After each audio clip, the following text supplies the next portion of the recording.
Hello.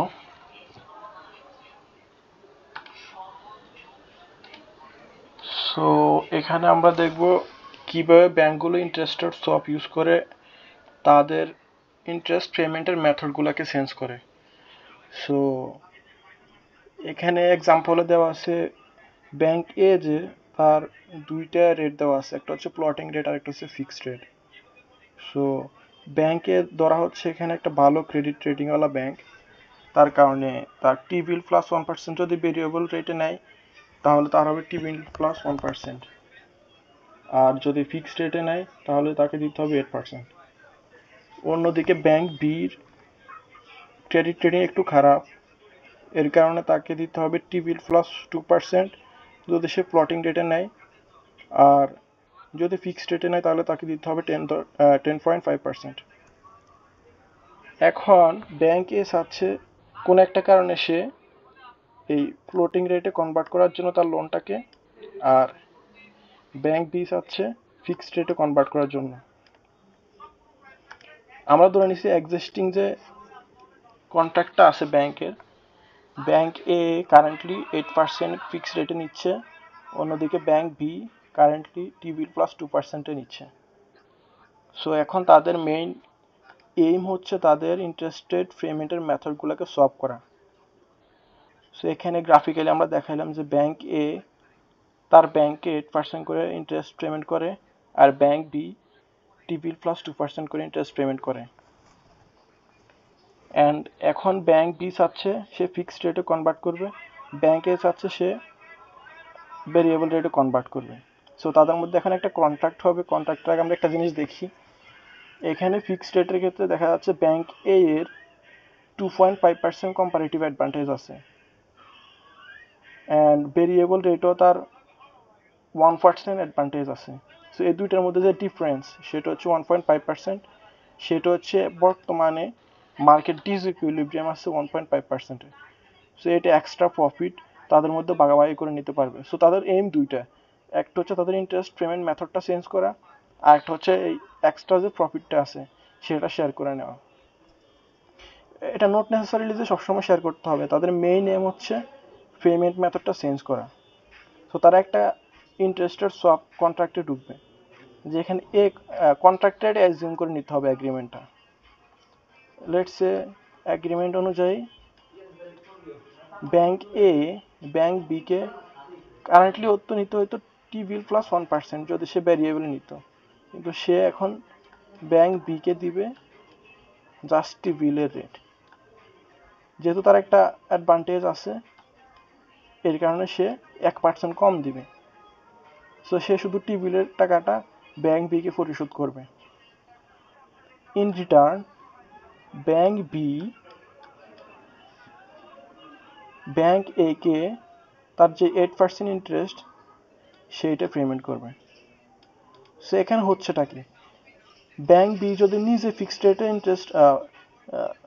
রেটে যদি সে loan নিত তাহলে তাকে দিতে হতো 10.5%, বাট সে এখন দিচ্ছে 8%।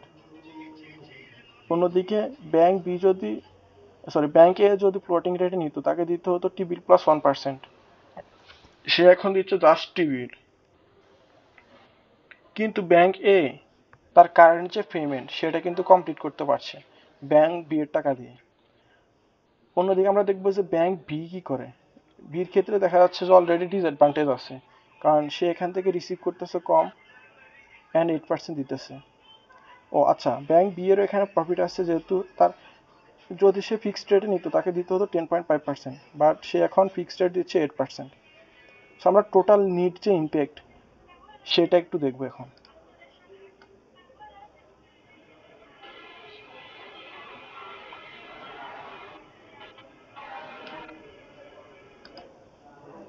সো এখানে আমরা ধরি এটা হচ্ছে ব্যাংক এ, এটা হচ্ছে bank B. So bank B তার ব্যাংক যেখান থেকে সে লোন নিল তাকে দিচ্ছে 8%। সো তার পকেট থেকে 8% যাচ্ছে। অ্যাগেইন সে কিন্তু বির কাছ থেকে কিন্তু 8% আবার পেয়ে যাচ্ছে এখানে। সো তার আবার ক্যাশ ফ্লো হচ্ছে 8%। অ্যান্ড সে কিন্তু আবার এই 8%-এর বিনিময়ে সে কিন্তু ব্যাংক বিকে আবার টি বিলটা দিচ্ছে, সো তার আবার পকেট থেকে যাচ্ছে টি বিল।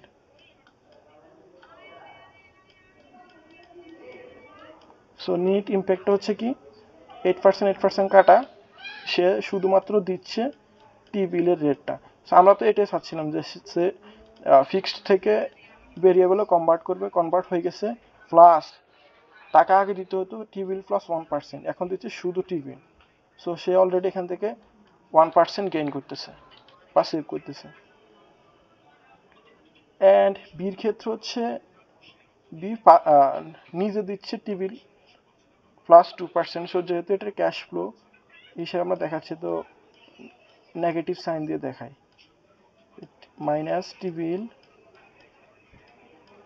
মাইনাস 2%। দেন সে আবার ব্যাংক একে দিচ্ছে 8%, সো আরেকটা নেগেটিভ 8%। অ্যান্ড ব্যাংক এর কাছ থেকে রিসিভ করছে টি বিল, সো এটা প্লাস টি বিল।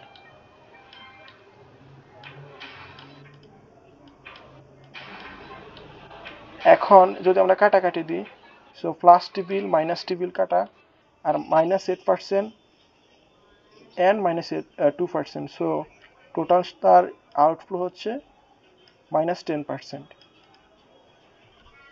সো এখানে দেখা যাচ্ছে তার যে মেইন এইম সেটা হচ্ছে সে ফিক্সড রেটে কনভার্ট করবে, সো কনভার্ট হয়ে গেছে অলরেডি, সো তার একটা এম অলরেডি ডান।